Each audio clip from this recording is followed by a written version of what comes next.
Paul wrote a book called the Book of Philippians.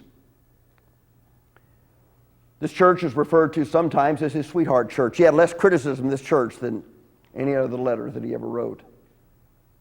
But he did make one observation, that it seems that they were having a selfish problem. They were looking out at their own interests. Some of the people in the church, Euodia and Syntyche in chapter 4, were not getting along. What was Paul's solution to it? He said, let this mind be in you, which was also in Christ Jesus. He said the solution to your church problem is the mind of Christ.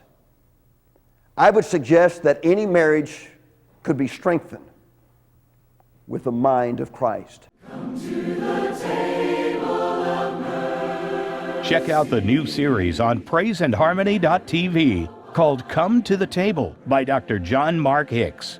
The gospel invites all to the table. The gospel doesn't make a division between rich and poor, slave and free, male and female, black and white, Jew and Gentile. The gospel doesn't make those kind of divisions. The gospel unites at the table, and the table is the experience of communion between the rich and the poor, between the Jew and the Gentile, between the male and the female. In this 8-part study, you'll grow from in-depth lessons about communion.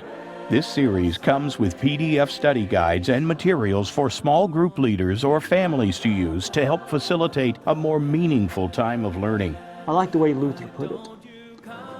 When I am afflicted and Satan is assaulting me, I don't run away from the table. I run to the table. Because this is a table of mercy. See, God is doing something at this table.